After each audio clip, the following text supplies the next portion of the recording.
Post की थी उनको लिंक उन्होंने उस पर देखा है, उनको सब नजर आया है।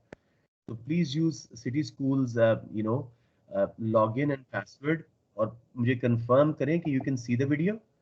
Would you do that for me, like Manoor और Abdullah Hussain, kids like you, please Faizan Ali इधर देखें कि उसमें आपको सही वीडियो नजर मैंने खोल के देखा था, मुझे आ रही थी साइन इन। लॉगिन हो तभी होता है, उसके अलावा शेयर्ड ऑलरेडी बेटे, मैंने सारी शेयरिंग्स खोल दी है, तो इसमें डाउनलोड में बहुत टाइम रैंडम लगता बंदा है। नहीं देख सकता उसको, सिर्फ जो सिटी स्कूल के जिसने लॉगिन किया है पासवर्ड से सिर्फ वही देख सकता है। मेंबर हैं जिनको ये स्पेशली पासवर्ड वगैरह दिए गए हैं वो देख सकते हैं। तो प्लीज बेटे use that and start watching these videos. मैं आपके Sir, Google where class, to get those passwords? Sorry Where to get those passwords and ID? बेटे मैंने लिंक्स डाले हुए थे, स्कूल ने आपको दिए होंगे ना, जिसके थ्रू आप ये ज्वाइन कर रहे हैं क्लास, वही आईडी एंड ईमेल आईडी होगी और उसका पासवर्ड होगा। ठीक है सर, राशिद सर से मैं तो गेस्ट ज्वाइन कर रहा हूँ। नहीं, फिर आप ना स्कूल से ले ले बेटे, आप सबकी बनी हुई है ईमेल्स, जब उन्होंने ये हमारा बनाया था on this Microsoft teams they had made it. ठीक है, तो प्लीज ये जल्दी से ले लो एंड स्टार्ट वॉचिंग। ठीक है, मैं आज ही आपकी ना एएस की सारी वीडियोस सेपरेट करके गूगल क्लासरूम में लगा दूंगा उनके लिंक्स, तो यू कैन स्टार्ट वॉचिंग बेटे। ठीक है, ताकि आप लोगों को जो बैकलॉग है वो भी कवर हो जाए। Right, I am gonna start the class now जी। As far as I remember, this was the paper, but if there is some difference, आप लोग of course, अच्छा, one of you take this responsibility as well. Manur, you're one of the most regular बेटा, आप मुझे जरा बता दिया करो कि हमने ये पेपर कर लिया था कि नहीं। मेरे हिसाब से हमने ये 2019 का पेपर समर वाला जो है, इसका सेक्शन ए कर लिया था और हम सेक्शन बी जो है आज करने वाले हैं। Just look at the paper now, Manur, and confirm my idea. Oops. Sir, I was absent in the last class. Okay. So who was present? Abdullah Hussain है यहाँ पे? Present in the last class. Mukarram was certainly present. Mukarram, ये हमने किया था ना, Egypt's economic difficulties. देखो जरा, हमने ये कैनन्स ऑफ टैक्सेशन ये याद आ रहे हैं कि नहीं? सर हमने क्या कहते हैं, इस सेक्शन 1 का पार्ट ये भी करना था। पार्ट ई करना था। चले, मैं जल्दी से आपको पहले 4 पार्ट्स भी ज़बानी करा देता हूं ताकि जो बच्चे नहीं थे उनको भी बेनिफिट हो जाए, and then will move on to the section B that we need to do. Right जी, so pay full attention guys. ये पास्ट पेपर करने का मकसद यही होता है कि आपकी बहुत सारी रिविजन्स भी हो जाती हैं। So I am gonna take my pen. Yes बेटे। सर, ये जो क्वेश्चन 1 में जितने पार्ट्स होते हैं इसमें एप्लीकेशन के मार्क्स होते हैं, यानी हमने जो हमें जो इंसर्ट दिया होता है हमने उससे रिलेट करके लिखना होता है जिस कंट्री या जिस इकोनॉमी की बात हो रही है। इसमें आपने पहले डिसाइफर करना है। Some questions are completely from the data, जैसे पहला वाला वो कहता है इजिप्ट का करंट अकाउंट बैलेंस 14 एंड 16 में बताओ, वो तो आप डेटा से ही ले सकते हो। फिर उसने कहा इन्फ्लेशन कैलकुलेट करो टोटली फ्रॉम डेटा। कुछ पार्शली फ्रॉम डेटा होते हैं, कुछ बिल्कुल जनरल होते हैं। इसी में मैं आपको दिखाऊंगा कि कौन से पार्शली, कौन से टोटली और कौन से जनरल है। ठीक है तलाल, तो I keep saying to the students, don't get too attached with the data. Often this is a common mistake students do. They're just looking at the data and trying to find somehow like a reading comprehension paper. No, it's an economics paper. ठीक है, तो तलाल आपको ये बात समझ आ गई मेरा बेटा? Yeah. तो let's move on. Salman Masood has just joined us. ठीक है जी, let's see what happened to Egypt's current account balance between 14 and 16. देखो मैं डेटा पढ़े बगैर करवा रहा हूँ आपको। 14 and 16 में जी, ये है 14, ये है 16। current account balance was initially deficit by 2.3 billion something, और अब वो डेफिसिट बढ़ के 18.659 हो गया है। all you need to write for this is deficit increased. That is all you need to do. Versant का वर्ड यूज ना करना, इंप्रूव का वर्ड ना यूज करना। डेफिसिट इंक्रीज्ड, अगर सरप्लस था तो इंक्रीज डिक्रीज जो हुआ है वो लिखना है आपने। So deficit in both years, deficit increased, 1 mark. Everybody clear on that? कोई कंफ्यूजन? के जी, सेकंड पार्ट कह रहा है जी विद रेफरेंस टू टेबल 1.1। अब दिस, ये पहले दोनों तलाल are totally from the data, we can not calculate them without using the data. ठीक है, तो they are completely from the data. आगे कुछ पार्शियल आएंगे और कुछ जनरल आएंगे, मैं आपको समझाऊंगा। नंबर 2 देखें जी, with reference to table 1.1 calculate percentage rate of inflation in Egypt between 16 and 17 as estimated by IMF। तो हमें उन्होंने दिया जी, ये consumer price index is used to measure inflation. 16 में 371 था हमारा CPI, ठीक है, ये CPI 1 बन गया, और 17 में एस्टिमेटेड इज 453। तो the formula for this is inflation measure करने का CPI 2 minus CPI 1 over CPI 1, CPI means consumer price index into 100। अब इसकी सर ये हम लोगों ने कर लिया था, हमने किया हुआ था, मुझे अच्छी तरह याद है। मैं कुछ बच्चों के लिए दोबारा करवा रहा हूँ। 453 माइनस 371, पहले ये सॉल्व होगा, ओवर 371 इंटू 100 कर दोगे, ये कोई 22.1% इन्फ्लेशन आई थी। तो आपने आंसर कैसे देना है, जिस तरह CI मार्क्स की एक्सपेक्ट करती है, प्राइस लेवल रोज बाय 22.1% या inflation increase by 22.1%। Price level का वर्ड, इस तरह के क्वेश्चंस में तो हमें कैलकुलेटर की जरूरत नहीं पड़ेगी। कैलकुलेटर इज टोटली अलाउड बेटे। आपको पता है इकोनॉमिक्स के पेपर में, बिजनेस स्टडीज के पेपर में आपको कैलकुलेटर अलाउड है। Okay sir. या तो नंबर बी पार्ट जी, it's a very unasked question, कुदरती लास्ट ईयर आ गया था। Identify 2 canons of taxation satisfied by Egypt's new value added tax. तो कैनन्स क्या है बेटे, इक्विटी यानी फेयरनेस, ये पहला कैनन है कि किसी एक ग्रुप पे बोझ ना पड़े। इजी टू कलेक्ट यानी चीपली गवर्नमेंट इसको कलेक्ट कर सके, उसकी रिकवरी की कॉस्ट बहुत ज्यादा ना हो। इजी टू पे एंड अंडरस्टैंड। तो ये 3 कैनन्स मैंने लिख दी हैं, कोई सी 2 आप लिख देंगे आपको स्कोर मिल जाएगा। ऊपर डेटा में लिखा हुआ था कि वैट से रिकवरी टैक्स की बहुत अच्छी होगी, ये पहले इनकम टैक्स लोग अवॉइड करते थे, तो इसके अंदर इजी टू पे, इजी टू कलेक्ट वाला उसमें आ गया था। ठीक है, तो समझ रहे हैं बेटे। अगेन दिस वाज जनरल, या इसको पार्शियल कुछ हद तक कह सकते हैं कि कुछ पार्ट जो है वो डेटा में से आ रहा था। राइट, सो सी पार्ट जी, तो we have done first 3। Deficit increase हुआ था, प्राइस लेवल 22.1% से इंक्रीज हुआ था, CPI 2 माइनस CPI 1 वाला फॉर्मूला यूज करके। 2 कैनन्स बता दी। अब देखें तलाल, ये number C, explain how the decline in the value of Egyptian pound could cause demand pull inflation and cost push inflation। Simply general question है, we do not need data। Exchange rate depreciate हुआ, चाहे Egyptian pound हो या Pakistani rupee हो, it does cause inflation. You want me to do it with you guys again, या सबको ये बात आती है कि कैसे एक्सचेंज रेट की डेप्रिसिएशन से इन्फ्लेशन आती है? Let me know, you want me to do it, ताकि सबका फायदा हो जाए। चलो एक बार कर ही लेते हैं। सो मुकर्रम एंड दोस्त who were there, please bear with me. So जी, एक्सचेंज रेट मैं जरा कीज में कर रहा हूँ, डेप्रिशिएट हुआ है, डीवैल्यू किया गवर्नमेंट ने, उसके रिजल्ट में एक्सपोर्ट प्राइसेस पे क्या असर पड़ेगा, आप लोग मुझे बताएं जरा थोड़ा सा। एक्सचेंज रेट रूपी नीचे गया है, इजिप्शियन पाउंड नीचे गया है, एक्सपोर्ट प्राइसेस क्या हो गई? एनीवन? कम हो जाएंगे। यस, सस्ती हो गई। तो उसके रिजल्ट में डिमांड फॉर एक्सपोर्ट्स क्या हो जाएगी मेरे बेटे? सस्ते होने की वजह से ज्यादा हो जाएंगी सर। ज्यादा हो जाएंगी।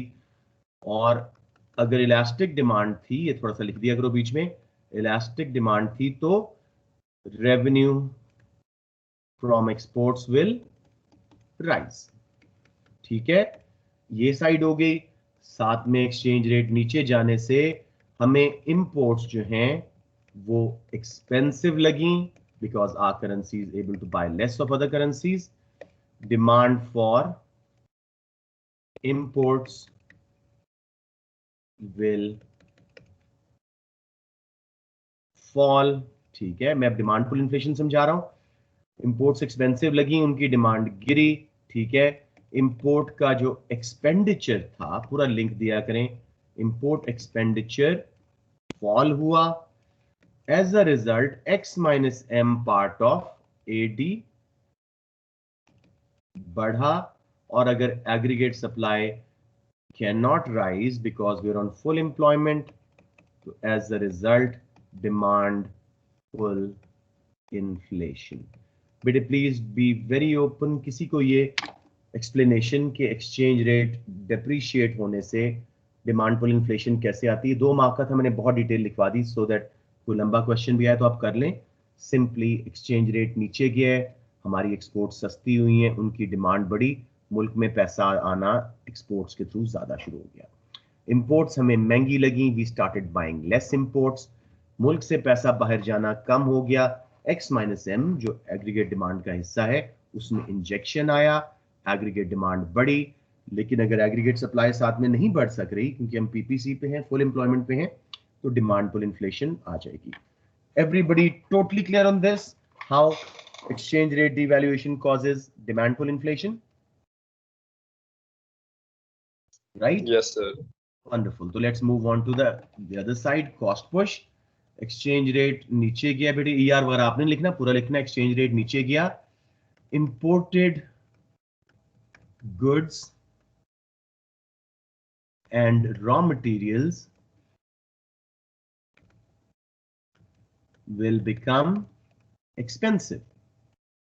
आपका रूपी नीचे चला गया है, आपको imported goods and raw materials, गाड़ियों की प्राइस देखो कितनी बढ़ गई है, एक्सपेंसिव. ठीक है. Domestic firms using imported raw materials will experience rise in cost of production. For example, कोई डोमेस्टिक फर्म बना रही थी जी कंप्यूटर्स, उसकी चिप्स आ रही थी जापान से, अब रूपी नीचे गया जापान के येन के मुकाबले में, तो chips will become expensive, making the computer will become expensive, cost of production. ठीक है. एग्रीगेट सप्लाई लेफ्ट पे शिफ्ट होगी, फॉल होगी, कॉस्ट पुश इन्फ्लेशन. और ये बड़ा कॉमन एक्सचेंज रेट का लिंक इन्फ्लेशन से वो पूछता रहता है. सो जी कॉस्ट पुश इन्फ्लेशन कैसे आई? Cost push inflation is when cost of inputs, cost of production rises, aggregate supply कम होती है. तो इसमें क्या हुआ? इंपोर्टेड गुड्स, रॉ मटेरियल्स महंगे हुए हमारा करेंसी नीचे जाने की वजह से. डोमेस्टिक फर्म जो इंपोर्टेड रॉ मटेरियल्स यूज कर रही थी उनकी कॉस्ट ऑफ प्रोडक्शन बढ़ी और as a result aggregate supply गिरी, cost push inflation. All clear मेरे बच्चों? किसी किस्म की फर्दर एक्सप्लेनेशन जरूरत है? No sir. Wonderful. Let's move on to the last 2 parts. जी ये थोड़ा सा ऊपर कीजिएगा, मैं एसएस ले लूं. आपने लास्ट टाइम लिया था बेटे, ये वही पेपर दोबारा कर रहे हैं हम. अच्छा सर, ठीक है सर, ओके. ये वही पेपर दोबारा हो रहा है. तो अगला क्वेश्चन बी जब सेक्शन करेंगे उसमें आप पिक्चर्स लीजिएगा. डी पार्ट जी, explain how the estimated changes in unemployment in table 1.1 might be expected to affect current account balance of Egypt. Current account balance क्या होता है जी? ट्रेड इन गुड्स का बैलेंस, इंपोर्ट एक्सपोर्ट्स के जो पैसा जा रहा है आ रहा है, ट्रेड इन सर्विसेज, फिर प्राइमरी इनकम्स यानी रेंट, वेजेस, इंटरेस्ट, प्रॉफिट जो अर्नड इनकम्स हैं उनका आना जाना बाहर, उसका balance, and lastly secondary incomes, charity, spending on embassies abroad, gifts of cash, उनका बैलेंस. इन चारों को मिला के करंट अकाउंट का बैलेंस बनता है. तो हमने इंपोर्ट एक्सपोर्ट के हवाले से देखना है कि अनएम्प्लॉयमेंट पे पहले देखते हैं क्या होगा. जी बॉयज, मुझे अरीना बताइएगा unemployment rate over this period क्या हुआ है, गिरा है या बढ़ा है? अनएम्प्लॉयमेंट रेट ये दिया हुआ है. अनएम्प्लॉयमेंट रेट बढ़ा है या कम हुआ है? कम हुआ है. शाबाश. 13.4 से 10.7. अब इसी से हमें लिंक मिलेगा सारा. क्वेश्चन को दोबारा देखो. Explain how estimated changes in unemployment in table 1.1 might be expected to affect the current account balance. हमने इंपोर्ट के बारे में सोचना है, एक्सपोर्ट्स के बारे में सोचना है और फिर करंट अकाउंट बैलेंस पे उसका इफेक्ट बताना है. So let me quickly erase all this working that I had done. So we have this blank page available again. Right, Ji? In the meantime, while I'm erasing these, please in your mind think कि जब unemployment कम होती है, incomes पे क्या असर पड़ता है? Let's go to Ramesh. Ramesh, अगर unemployment कम हो एक मुल्क में जैसे इजिप्ट में हो रही है, उससे इनकम्स पे क्या असर पड़ेगा मेरे बेटा? What will happen to people's incomes if unemployment is reducing? Sir obviously increase हो जाएगी। Obviously, जब इनकम इंक्रीज होती है तो मेरा बेटा मुझे बताएं, demand for imports and luxury items like cars and increase हो जाएगी सर। वो इंक्रीज हो जाएगी। Very good. उससे हमारा इंपोर्ट एक्सपेंडिचर बढ़ जाएगा। साथ में गुड्स की डिमांड बढ़ेगी बिकॉज ऑफ इनकम्स राइज, तो एक्सपोर्ट्स कम हो सकेंगी। तो करंट अकाउंट क्या हो जाएगा हमारा? Deficit. Deficit. That's the clear thinking we need. That's all. Right? Somehow my pen is going a little haywire. मैंने कर लिया जी। अब तो यही बात जी, मैं कहूंगा जी unemployment rate fell. You don't need to write the figures कि इतने से इतना. This will, हमने दोनों साइड्स लेनी होंगी, ठीक है, करंट अकाउंट के, import exports. This will increase incomes, which in turn as a result, in turn का मतलब होता है which in turn will increase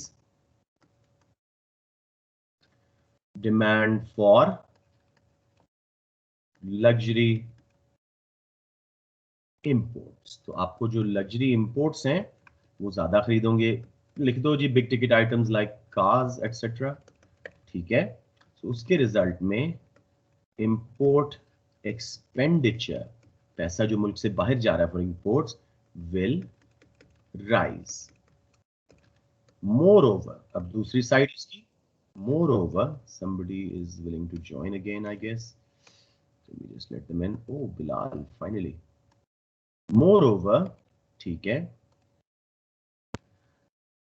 local goods demand will rise, क्योंकि इनकम्स बड़ी थी. Local goods demand will rise and less will be exported. ज्यादा locally ही बिक जाएगा तो हमारी जो आउटपुट थी वो कम एक्सपोर्ट हो उसकी. 3 मार्क्स आपके यहाँ पे आ गए, क्योंकि आपने अब बता दिया जी कि करंट अकाउंट हमारा डेफिसिट होगा इनकम्स बढ़ने से.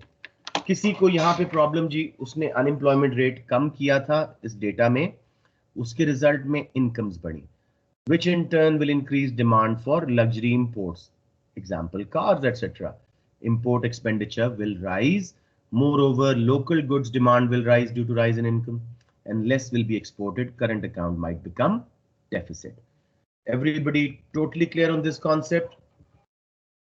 मैं आपको अब उसका उल्टा करवा रहा हूं जी. क्या होने वाला है हमारी इनकम्स राइज होने से, अनएम्प्लॉयमेंट कम होने से हमारी क्यों करंट अकाउंट डेफिसिट नहीं सरप्लस भी हो सकता है. तो ये हम थोड़ा सा इसको देखते हैं, उसी को दूसरे एंगल से. थोड़ा सा इसमें इरेज करने में इश्यू होते हैं बेटे, छोटे छोटे डॉट्स को ना, ये टाइम लगाता है. So I just quickly do it with the dots I guess. Right, so let's just go on straight to the answer. Gee, now you guys start thinking. I'm going to take one kid on board.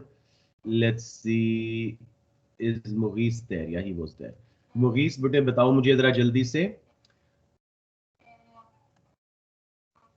जब unemployment कम हुई है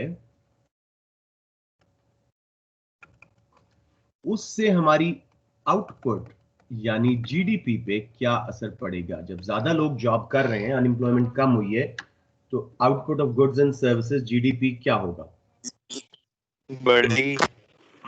इसलिए will rise. ठीक है, okay. Some of it may be exported. अब output ज्यादा हुई है तो कुछ उसमें से एक्सपोर्ट भी हो जाएगी, उससे एक्सपोर्ट रेवेन्यू बढ़ेगा. ठीक है जी. मोरओवर, अब हमने इंपोर्ट्स कम करनी है. मोरओवर, लोकल गुड्स हमने इफ कंडीशन यूज करनी है, may be preferred bye consumers. Local goods को उन्होंने प्रेफर किया, लोकल लोगों ने, एंड इंपोर्ट्स फेल. ठीक है, current account may be surplus surplus. Thank you. बेटे बहुत लॉजिकल सब्जेक्ट है, अगर आप इसके लिंक्स बनाने सीख जाओ ना, जैसे ये एग्रीगेट डिमांड है, इसी के 4 components, consumption, investment, government spending, net exports, exports minus imports, इन्हीं को अच्छी तरह समझ जाओ तो मैक्रो का बड़ा हद तक काम आपका क्लियर हो जाता है. So it's an easy subject if you go in a logical chain. Anybody wants to take a picture or something, please let me know. I'll make this video available as well. But if you want to take a picture, be my guest. मुझे बता दें ताकि मैं sir मैंने लेनी है. जी sure. ये पहला वाला पार्ट है 3 मार्क्स का कि क्यों सर. जी बेटे. सर सेकंड पार्ट में अनएम्प्लॉयमेंट जब कम हुई, आउटपुट सर नीचे कर दें. जी we will export the extra output, जो यानी yes. सर इससे एक्सपोर्ट्स बढ़ेंगी और एसी बढ़ सकता है, ये पॉइंट ऑफ व्यू नहीं हम लिख सकते हैं, या ये एक्सपोर्ट्स बढ़ेंगी तो क्या होगा? शाबाश. आपका करंट अकाउंट बेहतर हो. वही तो क्या, लेकिन आपने करंट अकाउंट के 2 हिस्से हैं ना बेटे, एक्सपोर्ट्स, इंपोर्ट्स. एक साइड अगर हमने नहीं एक्सप्लेन की कि वो गिर रही है, इंपोर्ट गिर रही है, तो कैसे सरप्लस में जाएगा? फॉलो कर रहे हो ना? तो सर अगर एक्सपोर्ट्स और इंपोर्ट्स दोनों को बताएंगे तो एक पॉइंट बनेगा हमारा, तब जाके एक पॉइंट. पहले हमने कहा क्यों डेफिसिट होने का चांस है. इनकम्स बढ़ी, इंपोर्ट्स ज्यादा, इनकम्स बढ़ी, लोकल गुड्स ज्यादा खरीदी, जो है इंपोर्ट्स कम की, करंट अकाउंट जो है हमारा, सॉरी, इनकम्स बढ़ी, इंपोर्ट्स ज्यादा की, साथ में इनकम्स बढ़ी थी, लोकल गुड्स ज्यादा खरीदी, एक्सपोर्ट्स कम हो सकी, करंट अकाउंट डेफिसिट. फिर उल्टी साइड ली हमने, अनएम्प्लॉयमेंट कम होने से जो आउटपुट बढ़ी थी, जीडीपी बढ़ा था, शायद वो कुछ एक्सपोर्ट हो गया और लोगों ने प्रेफर किया लोकल गुड्स को, इंपोर्ट कम की, करंट अकाउंट सरप्लस. पूरा बताना पड़ेगा, दोनों साइड ऑफ द स्केल आपको बैलेंस करने पड़ेंगे, तब जाके आंसर सही होगा. Got it? Okay, let's move on now मेरा बेटा टू, पिक्चर लेनी थी बेटे किसी ने? ये पहली हो गई, ये दूसरी picture. Please take it. Unemployment कम होने से आउटपुट बढ़ती है, यहां से ले लो. वैसे सब कुछ आपको मार्क्स की में भी मिल जाएगा. I just show you at the end of the class. Done sir, ले ली. Thank you. Let's move on to the last part जो हमने लास्ट टाइम नहीं किया था, और आज की क्लास में हमने सेक्शन बी में से भी एक क्वेश्चन कम से कम करना है, बल्कि 2 शायद हो जाए. Discuss whether the Egyptian governments fiscal and monetary policies in the article are likely to succeed in curing inflation. तो general answer on fiscal and monetary policy नहीं चलेगा, हमें आर्टिकल पे जाना पड़ेगा, देखना पड़ेगा गवर्नमेंट ने कौन कौन सी फिस्कल, कौन सी मॉनेटरी पॉलिसीज यूज की हैं, and are they the right policies to control inflation. अब थोड़ा सा मुझे पता है बच्चे भूल जाते हैं इन पॉलिसीज को. फिस्कल पॉलिसी, मुझे बताएं इसमें क्या क्या इंस्ट्रूमेंट्स थे जो गवर्नमेंट यूज करती है, चेंज करती है? किसी को याद हो फिस्कल पॉलिसी में क्या क्या इंस्ट्रूमेंट्स होते हैं, क्या टूल्स गवर्नमेंट यूज करती है?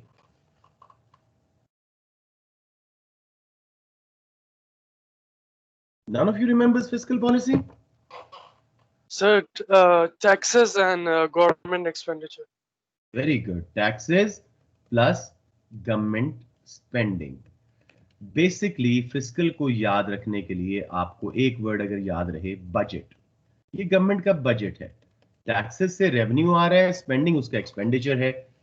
अगर एक्सपेंशन लानी है, अनएम्प्लॉयमेंट वगैरह कम करनी है, तो एक्सपेंशनरी करेंगे, टैक्स कम, स्पेंडिंग ज्यादा, उससे कंजम्पशन ज्यादा, एग्रीगेट डिमांड ज्यादा, और एम्प्लॉयमेंट ग्रोथ वगैरह. लेकिन अगर इन्फ्लेशन कंट्रोल करनी है तो कॉन्ट्रैक्शनरी यूज करोगे, टैक्सेस को बढ़ाना होगा, गवर्नमेंट स्पेंडिंग को कम करना होगा. राइट जी. दूसरी आ गई monetary policy. Someone else please tell me monetary policy के क्या क्या टूल्स हैं गवर्नमेंट के पास? मैं माइम का वर्ड यूज करता होता था. M for sir interest rates और मनी सप्लाई. शाबाश. Interest rates. M for money supply, और last is E for exchange rates. ये कम ही साथ में यूज करते हैं, लेकिन 3 टूल्स हैं यूज नॉर्मली. इंटरेस्ट रेट और मनी सप्लाई होता है. तो हमें अगर पता है पॉलिसीज तो we can go to the article and find the relevant one. तो let's go to the policies कि कौन कौन सी गवर्नमेंट ने यूज की. I am gonna go straight to the point.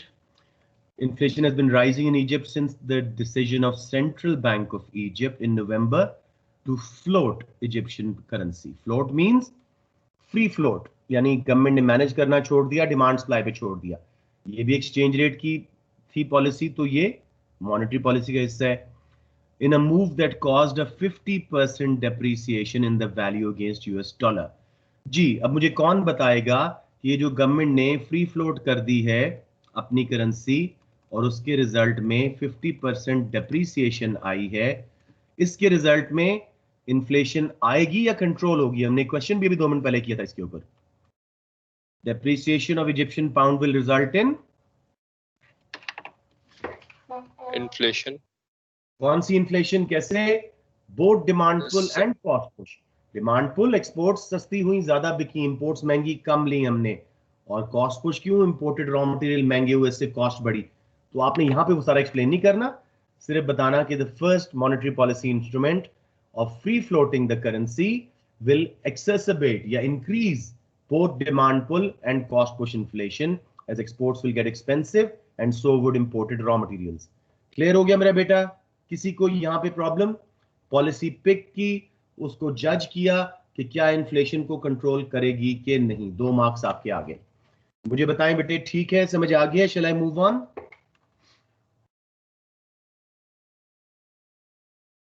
बेटे सबको समझ आया है? Please let me know. अगर किसी को प्रॉब्लम है तो this is the time to ask. Very close. जी बेटे, सो श्योर. यस फैजान. आप सर, मैंने कहा समझ आ गया. Very good, very good. Just give me a second, I am bringing one thing. मेरे पेन की नेट खराब हो रही है.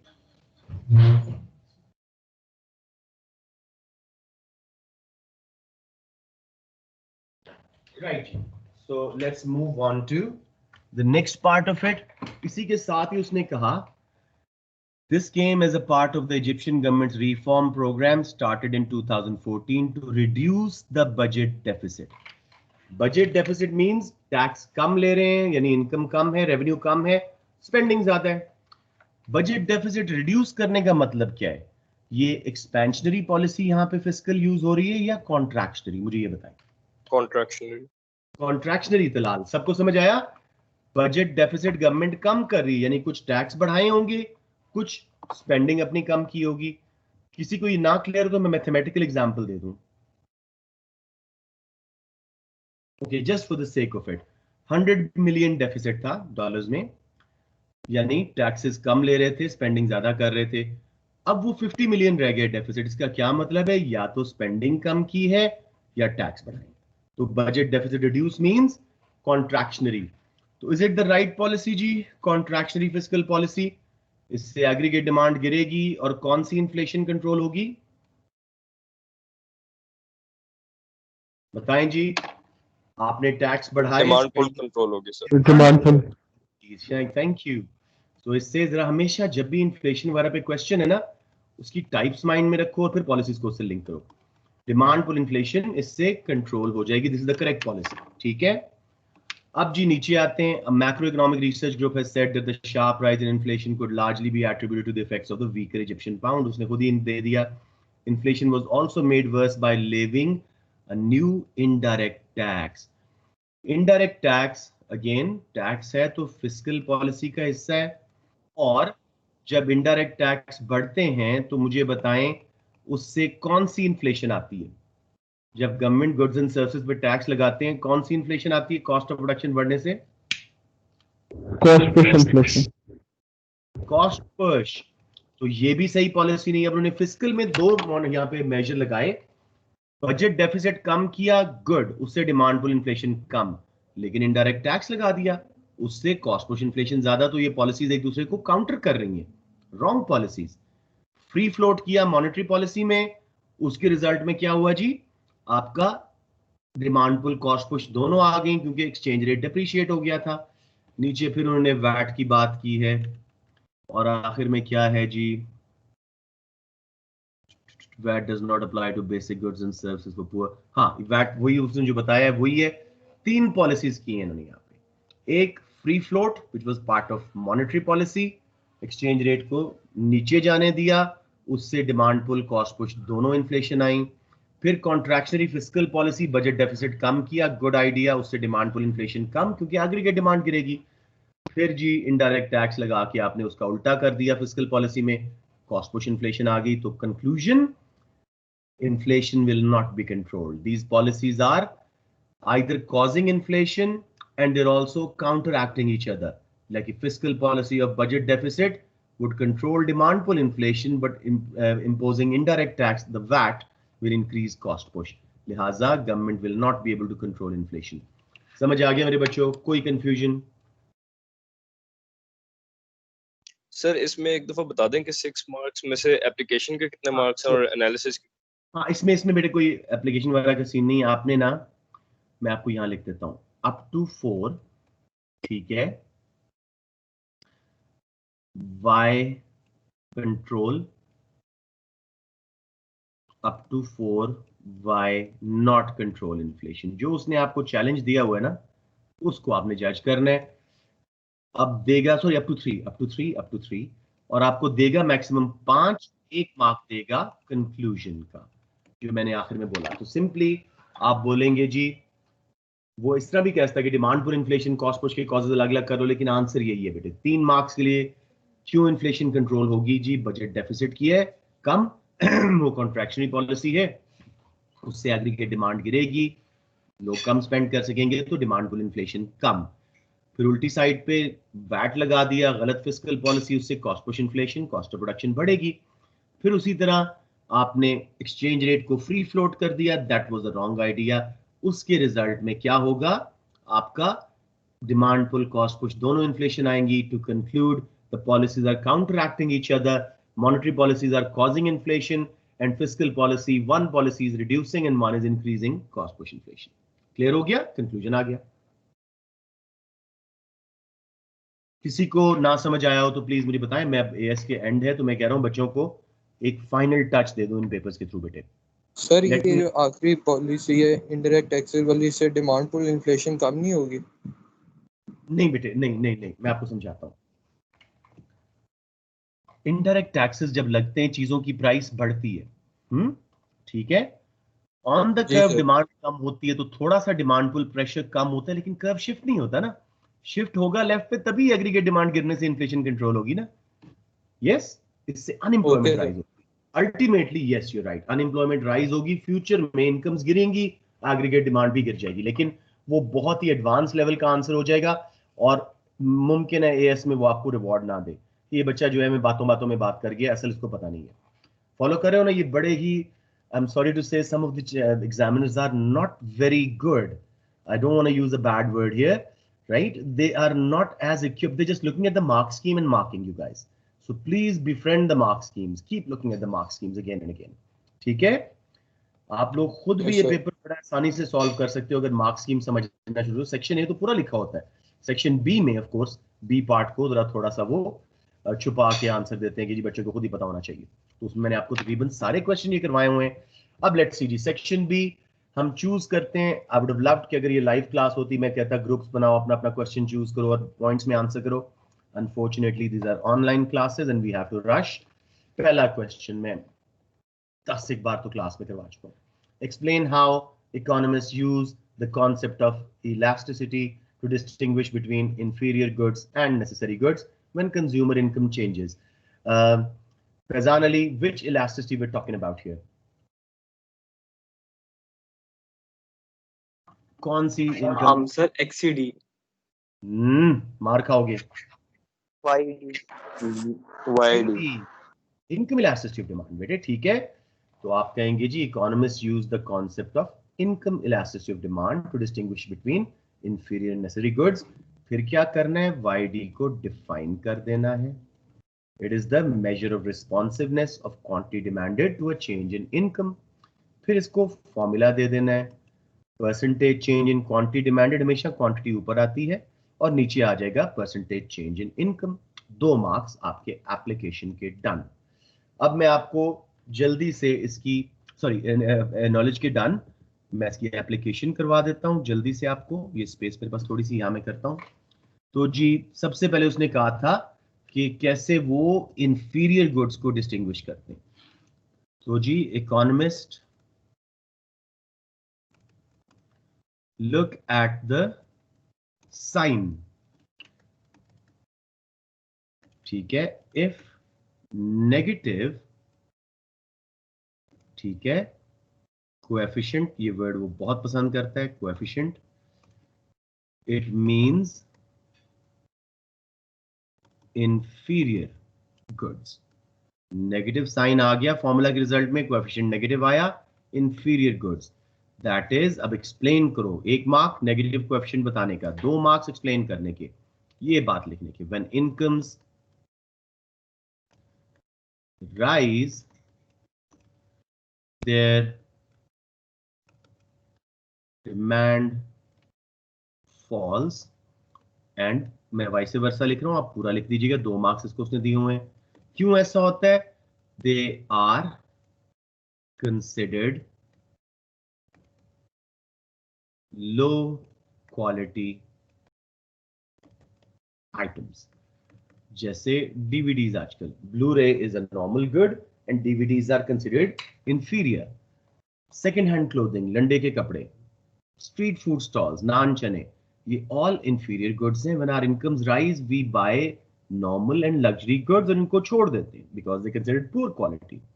जब इनकम फॉल करती है तो ये बजट में फिट होते हैं। This is your 3 marks, clearly easily scored. किसी को इसमें कंफ्यूजन कैसे इकोनॉमिस्ट को पता लगता है गुड इंफीरियर है? साइन देख के, YD का आंसर नेगेटिव में आ जाए कोएफिशिएंट तो you know it well enough, it's an inferior good. यानी income rose, there demand fell, income fell and their demand rise. Why? Because they considered low quality, and when incomes fall they fit consumers budget. For example, second hand clothing, more than enough for 3 marks. मैंने कुछ 4 mark का आपको answer दे दिया। किसी को इसमें problem मेरा बेटा? ओके, अब लेट्स गो टू नेसेसिटीज। देखो, there's a very good chance you'll get an elasticity question, तो उस पर बहुत मेहनत कर लो। और साथ में आजकल वो पीपीसी पे बड़ा काम कर रहे हैं, 20 के पेपर्स में बड़े पीपीसी पे क्वेश्चंस आए, free market and mixed economy बड़े आसान क्वेश्चन उस पे आए। तो मैं आपको 20 के पेपर्स नेक्स्ट सीरीज करवा रहा हूँ, वो मेरे पास आ गए हैं, I will post it in the group as well with mark schemes, उनको देख लो। ये जो आपको आने थे, if the exams had actually gone through in June, there was a very odd question there. 2 question बड़े आसान थे सेक्शन बी में, तो that is it, we need to do just 1, but there was an extremely odd question and took me even like 20 minutes to solve it कि भाई ये कर क्या रहा है, ये कौन से टॉपिक से दिया इसने। फिर बाद में ज़हन में आया कि आसान सा क्वेश्चन है, उसने डिमांड सप्लाई से उठा के दिया है, लेकिन वर्डिंग ऐसी थी कि वो कुछ देर के लिए, इकोनॉमिक टीचर्स का हमारा ग्रुप है, उसमें टीचर्स साइलेंट हो गए थे कि क्या इसका आंसर है। I didn't answer it there because I didn't want to create any fuss, but it was an interesting question. तो इस तरह का क्वेश्चन एक आ सकता है, वो हम प्रैक्टिस करेंगे। अब देखें जी, नेसेसिटीज का हमें कैसे पता लगता है? नेसेसिटीज का हम बताएंगे जी, they have a positive coefficient with income या relationship with income. With income को मैं y लिख रहा हूं, पॉजिटिव रिलेशनशिप विद इनकम, ठीक है। When incomes rise their demand rises, when incomes fall their demand falls, but very inelastic demand, because ये हर सूरत में खरीदनी पड़ती है। इनकम कम भी हो, मेडिसिन लेनी है, फूड लेनी है, इनकम ज्यादा भी हो, मेडिसिन फूड उतनी आप लोगे। ये नहीं करोगे कि ब्लड प्रेशर की 4 गोलियां लेना शुरू हो जाओ और इन्ना लिल्ला हो जाओ, no you won't do that. तो बेसिकली वेरी क्लोज टू 0 इनकी YD होती है। अब यहां पे एक कमेंट हमने करना है, the more basic the necessity, the lower its income elasticity of demand. देखो, मैंने कोई ग्राफ नहीं बनाया, I'm sticking to the very basics. I don't want to cause any confusion right now. I want you to be able to do them well. बेटे समझ आ गया ये इंफीरियर का और नेसेसिटी का? अगर नॉर्मल का पूछता, लग्जरी का, तो बोलते जी पॉजिटिव रिलेशनशिप है। नॉर्मल का जो है और उनका इनइलास्टिक सी डिमांड होती है बिटवीन 0 and 1, जितना 0 के पास नेसेसिटी, जितना 1 के पास उतनी नॉर्मल, और 1 से ऊपर आंसर आ जाए इलास्टिक डिमांड हो जाती है इनकम के साथ, वो बन जाती हैं लग्जरीज, क्योंकि हमारी ख्वाहिशें होती हैं बिल्ट अप हुई हुई. Whenever income rise, we spend most of the risen income on luxuries, and when incomes fall, they're the first ones we switch away from. तो ये इनकम इलास्टिसिटी का पूरा कॉन्सेप्ट एक किस्म का आपका रिवाइज हो गया. Any question on this part of the paper?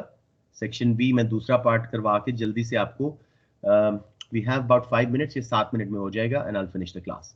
मुझे बता दें कोई क्वेश्चन तो नहीं है यहाँ पे please, anyone? Okay, let's move on to second part.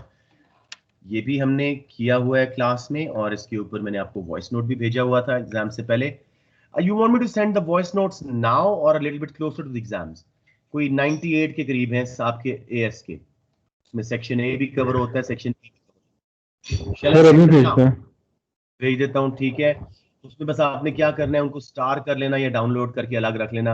आखिरी रात मैसेज आता है सर तो खुल नहीं रहे बिकॉज आपने खोला ही नहीं था.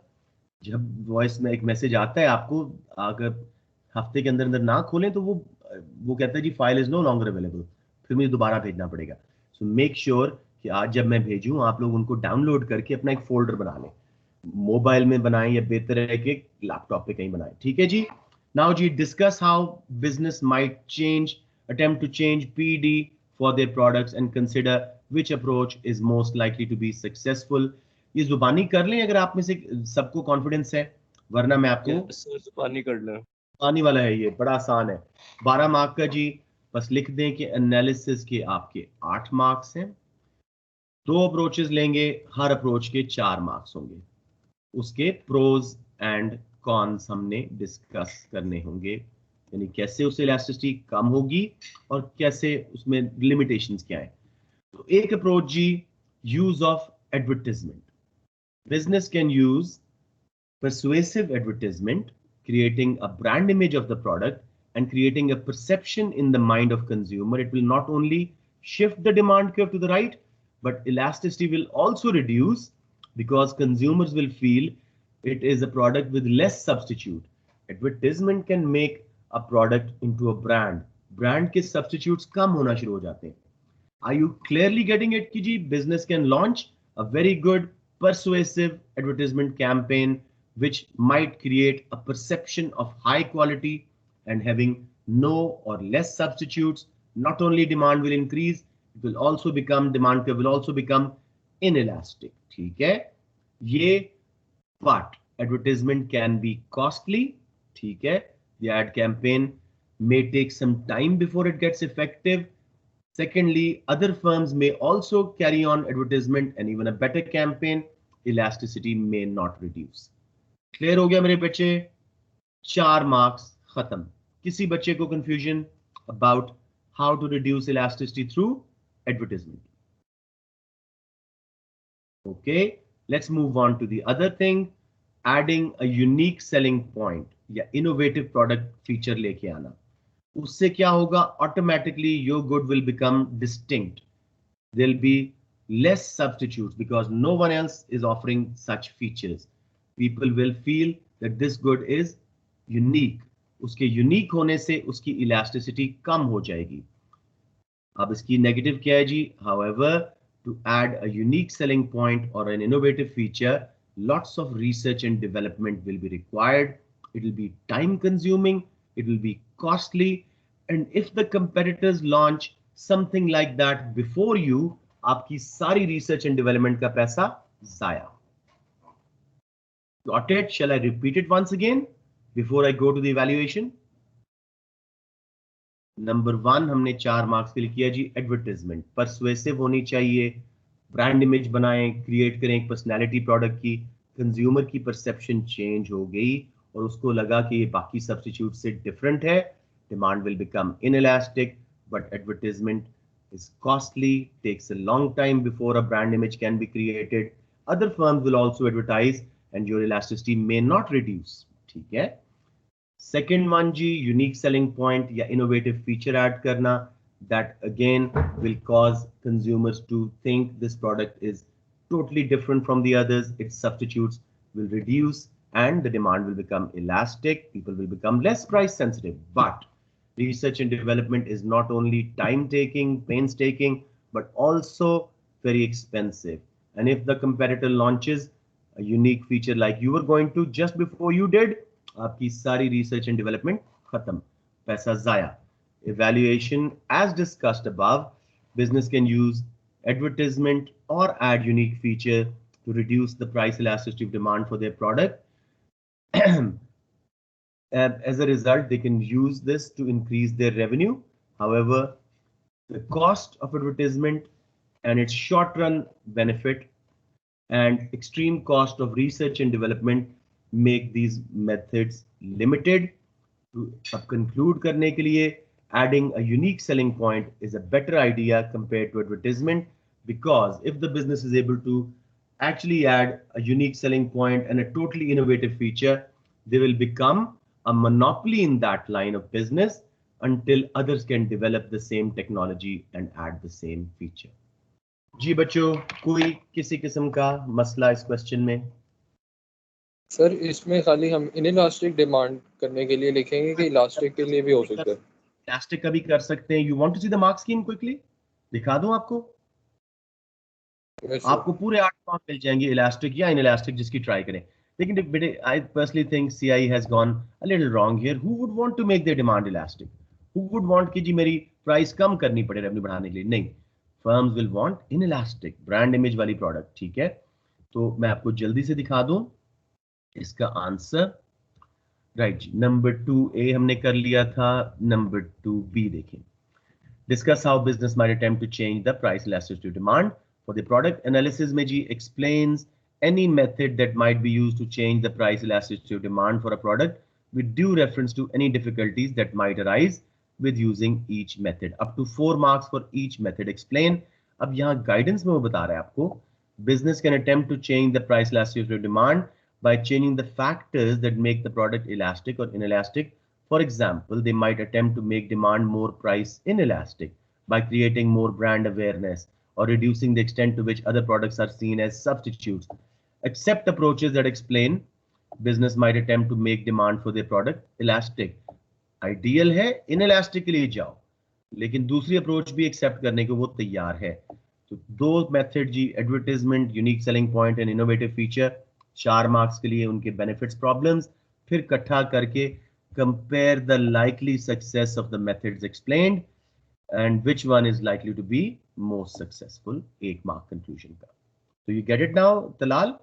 Just inelastic करने से ही आपका score आ जाएगा, because that is how most businesses would like to approach. All clear? Yes, sir. Okay, I am closing the class now. I'm a bit happy about the attendance today. We had 22 presenter हैं और काफी सारे बच्चे जो हैं वो वैसे भी attendees भी हैं. We had around 30 kids today, so I'm pretty happy compared to before जो 18-19 आ रहे थे. But I need more attendance. जितने बच्चों ने अक्टूबर में देना है जरूर attend करें. So here we go. I'm finishing the recording, and those recordings are working.